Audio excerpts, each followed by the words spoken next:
Hello students, SV academy Rawla के online platform पर आप सभी का बहुत बहुत स्वागत है। जैसा कि हम पढ़ रहे थे कक्षा 9 की हिंदी पुस्तक क्षितिज का लेसन नंबर 2 लहासा की ओर, लेखक की तिब्बत यात्रा है जो राहुल सांकृत्यायन की। वो लेसन कंप्लीट होने के पश्चात हमने उसके 7 प्रश्न जो प्रश्न अभ्यास थे वो कर लिए थे। पहले पूर्व में जो वीडियो आया था उसके माध्यम से, और आज हम पढ़ेंगे नेक्स्ट प्रश्न जो हैं रचना और अभिव्यक्ति के माध्यम से हैं। तो उसमें प्रश्न नंबर 1 है, यानी कि 7 प्रश्न कर लिए थे तो प्रश्न नंबर 1 भी कह सकते हैं उसको, या प्रश्न नंबर 8। तो प्रश्न नंबर 8 है। इससे पूर्व हमने 7 प्रश्न कर लिए थे और उम्मीद है कि आपने वो अपनी अभ्यास पुस्तिका में बढ़िया तरीके से नोट कर लिए होंगे। तो करते हैं आज प्रश्न नंबर 8। प्रश्न है, सुमति के यजमान और अन्य परिचित लोग लगभग हर गांव में मिले। इस आधार पर आप सुमति के व्यक्तित्व की किन विशेषताओं का चित्रण कर सकते हैं, यानी कि उसकी किस प्रकार की विशेषताएं हैं उनका चित्रण करना है। तो पढ़ेंगे, इसका उत्तर ध्यान से सुने। प्रश्न दोबारा रिपीट कर लेता हूँ एक बार फिर।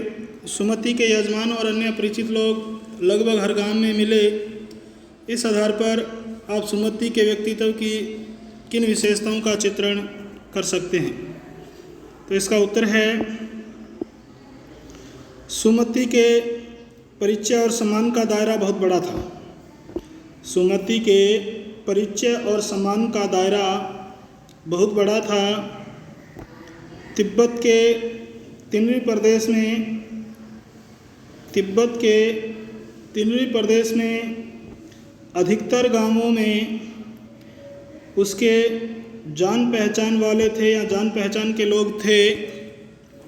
वह उनके यहाँ धर्म गुरु के रूप में पूजनीय था। वह उनके यहाँ धर्म गुरु के रूप में पूजनीय था। वह सबको बोध गया का गंडा देता था। तो गंडा जानते हो क्या होता है अभी? गंडा होता है मंत्र पढ़कर गांठ लगाया हुआ धागा या कपड़ा। तो वह उनके यहाँ धर्मगुरु के रूप में पूजनीय था। वह सबको बोध गया का गंडा देता था। लोग गंडे को पाकर बहुत प्रसन्नता का अनुभव करते थे। तो दोबारा फिर सुने इस उत्तर को आप। सुमति के परिचय और सम्मान का दायरा बहुत बड़ा था। तिब्बत के तिनरी प्रदेश में अधिकतर गांवों में उसके जान पहचान वाले थे। वह उनके यहाँ धर्मगुरु के रूप में पूजनीय था। वह सबको बोध गया का गंडा देता था। लोग गंडे को पाकर बहुत प्रसन्नता का अनुभव करते थे। अब आगे है प्रश्न नंबर 9। हालांकि उस वक्त मेरा भेष ऐसा नहीं था कि उन्हें कुछ भी ख्याल करना चाहिए था। उक्त कथन के अनुसार हमारे आचार व्यवहार के तरीके वेशभूषा के आधार पर तय होते हैं। आपकी समझ से यह उचित है अथवा अनुचित, विचार व्यक्त करें। तो इस प्रश्न का उत्तर सुने आप। 9वें प्रश्न का, यह सच है कि लोग बहुधा आचार व्यवहार के तरीके वेशभूषा के आधार पर तय करते हैं। दोबारा फिर सुने, यह सच है कि लोग बहुधा आचार व्यवहार के तरीके वेशभूषा के आधार पर तय करते हैं। हम अच्छी वेशभूषा देखकर किसी को अपनाते हैं तो गंदे कपड़े देखकर उससे दूर भागते हैं। हम अच्छी वेशभूषा देखकर किसी को अपनाते हैं तो गंदे कपड़े देखकर उससे दूर भागते हैं। आगे पैराग्राफ चेंज करके लिखना। हमारे विचार से पहनावा देखकर व्यवहार करना पूरी तरह ठीक नहीं है। हमारे विचार से पहनावा देखकर यानी कि किसी की ड्रेस वगैरह आदि देखकर, तो हमारे विचार से पहनावा देखकर व्यवहार करना पूरी तरह ठीक नहीं है। अनेक संत महात्मा और भिक्षु साधारण वस्त्र पहनते हैं। अनेक संत महात्मा और भिक्षु साधारण वस्त्र पहनते हैं, किंतु वे उच्च चरित्र के व्यक्ति होते हैं। उनका जो चरित्र है, उनका जो आचरण है बहुत ही उत्तम होता है। वे उच्च चरित्र के व्यक्ति होते हैं तथा सम्माननीय होते हैं, तथा सम्मानित होते हैं, अर्थात समाज में बहुत ही ज़्यादा सम्मानित स्थान उनका होता है। आगे है प्रश्न नंबर 10। यात्रा वृत्तांत के आधार पर तिब्बत की भौगोलिक स्थिति का शब्द चित्र प्रस्तुत करें। वहाँ की स्थिति आपके राज्य शहर से किस प्रकार भिन्न है। प्रश्न फिर सुने। यात्रा वृत्तांत के आधार पर तिब्बत की भौगोलिक स्थिति का शब्द चित्र प्रस्तुत करें। वहाँ की स्थिति आपके राज्य शहर से किस प्रकार भिन्न है। तो इसका उत्तर सुने आप। प्रश्न नंबर 10 का, तिब्बत पहाड़ी देश है। तिब्बत कैसा देश है भी? पहाड़ी देश है। तो लिखना है तिब्बत पहाड़ी देश है। वह समुद्र तट से 16,000 फुट की ऊंचाई पर स्थित है। वह समुद्र तट से 16,000 फुट की ऊंचाई पर स्थित है। इसके मार्ग ऊंचे नीचे और निर्जन है। इसके मार्ग ऊंचे नीचे और निर्जन है। पहाड़ों के अंतिम सिरों और नदियों के मोड़ पर खतरनाक सूने बीहड़ हैं, यानी कि उजाड़ ही उजाड़ हैं, जंगलात वगैरह, पेड़ पौधे वगैरह। तो पहाड़ों के अंतिम सिरों और नदियों के मोड़ पर खतरनाक सूने बीहड़ हैं। यहाँ मीलों मील तक कोई बस्ती नहीं होती। यहाँ मीलों मील तक कोई बस्ती नहीं होती। एक और हिमालय की बर्फीली चोटियाँ दिखाई पड़ती हैं। एक और हिमालय की बर्फीली चोटियाँ दिखाई पड़ती हैं। दूसरी ओर ऊंचे ऊंचे नंगे पहाड़ खड़े हैं। दूसरी ओर ऊंचे ऊंचे नंगे पहाड़ खड़े हैं। हमारा शहर राज्य मैदानी भाग में है। हमारा शहर या राज्य है वो मैदानी भाग में है, जहाँ यहाँ आबादी अधिक और घनी है। यहाँ आबादी अधिक और घनी है। सुख सुविधाओं के साधन बहुतायत में हैं। सुख सुविधाओं के साधन बहुतायत में हैं। तो आगे है प्रश्न नंबर 11। आपने भी किसी स्थान की यात्रा अवश्य की होगी। यात्रा के दौरान हुए अनुभवों को लिखकर प्रस्तुत करें। तो ये प्रश्न आपको अपने आप करना है। अगर करो तो भी ठीक है, नहीं करोगे तो भी चलेगा भी, ठीक है। तो ये लेख में हो जाएगा किसी ऐतिहासिक स्थल का या कोई मेरी एक यात्रा। तो लेख के दौरान अपने कर लेंगे इसको। यात्रा वृत्तांत। आगे प्रश्न है 12 नंबर। यात्रा वृत्तांत गद्य साहित्य की एक विधा है। आपकी इस पाठ्य पुस्तक में कौन कौन सी विधाएं हैं? प्रस्तुत विधा उनसे किस मायनों में अलग है? तो यानी कि किस किस प्रकार से लिखा गया, यानी कि ये यात्रा वृत्तांत है, कोई कहानी है, कोई यात्रा वृत्तांत है, कोई रेखा चित्र है, कोई व्यंग्य कहानी है, कोई संस्मरण है, कोई यादों जिससे संबंधित है। तो इस प्रकार इसका उत्तर लिखोगे, क्रम संख्या लगाओगे, फिर पाठ लिखोगे और आगे विधाएं। तो क्रम संख्या 1, 2 बैलों की कथा। तो ये कौन सी विधा है? कहानी है। क्रम संख्या 2, लहासा की ओर। ये क्या है? यात्रा वृत्तांत है। लहासा की ओर यात्रा वृत्तांत है। फिर आगे लिखोगे सांवले सपनों की याद। ये रेखा चित्र है। नाना साहब की पुत्री देवामैनी को भस्म कर दिया गया, ये एक कहानी है। प्रेमचंद के फटे जूते, ये व्यंग्य है। और मेरे बचपन के दिन, ये एक संस्मरण है। तो यानी कि पहले क्रम संख्या, फिर पाठ और फिर उसकी विधा। तो इसको बढ़िया तरीके से आप कर लोगे। प्रश्न नंबर 12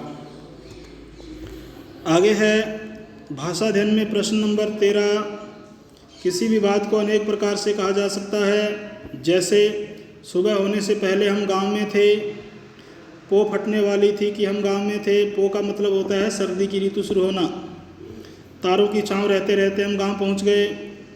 देखो, एक ही वाक्य को विभिन्न प्रकार से लिख दिया उसने।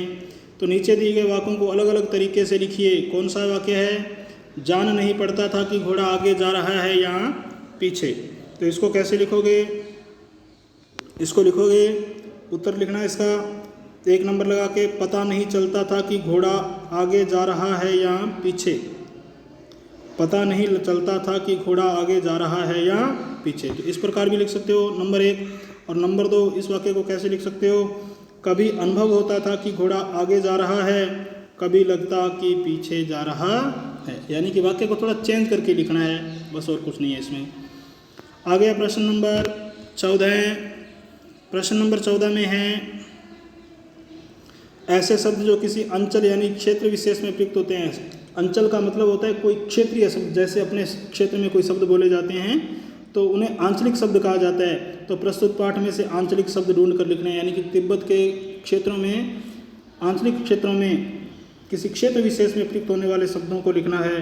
तो इसमें शब्द आए हुए हैं खोटी, उत्तर में लिखना है खोटी, राहदारी, छड़, डांडा, गिराम, कुची कुची, थुकपा, भरिया, कंजूर। आया ना ये शब्द? तो इनको लिखने हैं। दोबारा फिर बोल देता हूँ मैं, ध्यान से सुने। खोटी, राहदारी, छड़, डांडा, गिराम, कुची कुची, थुकपा, भरिया, कंजूर। अब आगे है प्रश्न नंबर 15। पाठ में कागज, अक्षर, मैदान के आगे क्रमशः मोटे, अच्छे और विशाल शब्दों का प्रयोग हुआ है। इन शब्दों से उनकी विशेषता उभर कर आती है और पाठ में से कुछ ऐसे ही शब्द और छांटने हैं जो किसी की विशेषता बता रहे हों। ठीक है, तो इस प्रकार के शब्द हैं। उत्तर में लिखना मुख्य, व्यापारिक, फौजी, चीनी, परित्यक्त, बिल्कुल, टोंटीदार, गरीब, विकट, ऊंची, सर्वोच्च, थोड़ी, अच्छी, गर्मागर्म, पतली पतली, कड़ी, छोटे बड़े, भद्र आदि। दोबारा फिर सुन लो। मुख्य, व्यापारिक, फौजी, चीनी, परित्यक्त, बिल्कुल, टोंटीदार, गरीब, विकट, ऊंची, सर्वोच्च, थोड़ी, अच्छी, गर्मागर्म, पतली पतली, कड़ी, छोटे बड़े, भद्र आदि। तो ये था प्रश्न नंबर आपका 15। आगे है पाठ्येतर क्रिया। तो पाठ्येतर सक्रियता में पहला प्रश्न दे रखा है, यह यात्रा राहुल जी ने 1930 में की थी। आज के समय यदि तिब्बत यात्रा की जाए तो राहुल जी की यात्रा से कैसे भिन्न होगी? ये प्रश्न आपको नहीं करना है। दूसरा प्रश्न भी आपको नहीं करना है। आगे है अपठित गद्यांश को पढ़कर दिए गए प्रश्नों के उत्तर देने हैं। तो ये गद्यांश है जो आपको दिखाई दे रहा है। आप इसको बढ़िया तरीके से पढ़ोगे और आगे इसमें कुछ क्या दिए गए हैं, प्रश्न दिए गए हैं। इस पैराग्राफ को आप अपठित गद्यांश को क्या करोगे, बढ़िया तरीक़ों से पढ़ोगे और आगे क्या दिए गए हैं, इसमें कुछ प्रश्न दिए गए हैं। तो इन प्रश्नों को आप करोगे। जैसा कि पहला प्रश्न है, कौन सी आपदा को सुनामी कहा जाता है? जब इसको पढ़ोगे तो पता चलेगा कि समुद्र में उठने वाले भयंकर भूकंप के कारण, समुद्र में आने वाले भयंकर भूकंप के कारण उठने वाली समुद्री लहरें क्या कहलाती हैं? सुनामी आपदा कहलाती हैं या सुनामी कहलाती हैं। दुख जीवन को मांझता है, उसे आगे बढ़ने का हुनर सिखाता है। इसका आशय स्पष्ट करें। तो इसका उत्तर है, दुख जीवन को और अधिक साफ सुथरा बना देता है और प्रगति करने का तरीका सिखाता है। सुनामी को ही लें, इसके कारण भयंकर तबाही हुई, बहुत से लोग मारे जाते हैं, संपत्ति नष्ट हो जाती है, कष्ट आया, किंतु इसी कष्ट से सबक लेकर हमने सुनामी से बचने के उपाय भी खोजे हैं। उजड़े हुए गांवों और नगरों को फिर से भी बसाया जाता है। तो आ गया प्रश्न नंबर 3। मेघना और अरुणा ने सुनामी जैसे आपदा का सामना किस प्रकार किया? इस पैराग्राफ को जब आप पढ़ोगे तो उसमें मिलेगा आपको।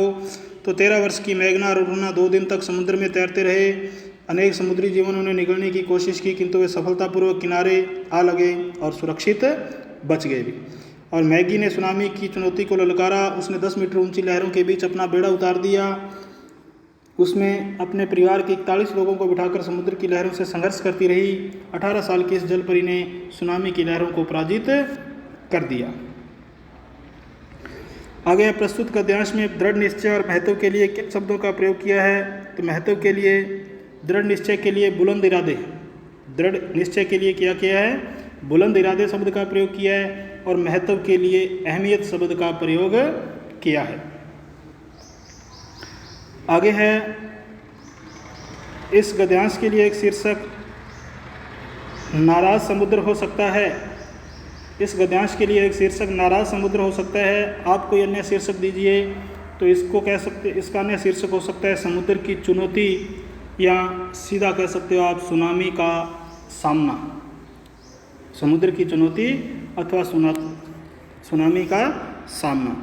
तो आगे ये महत्वपूर्ण शब्दार्थ दिए गए हैं, इनको करने की कोई ज़रूरत नहीं है, आप इनको सिर्फ याद रखोगे तो यहाँ आपका लेसन कंप्लीट हो जाता है। और इस लेसन को आप बढ़िया तरीके से अपनी अभ्यास पुस्तिका में नोट करोगे। तो आज के लिए स्टूडेंट्स इतना ही। बहुत बहुत धन्यवाद। जय हिंद, जय भारत।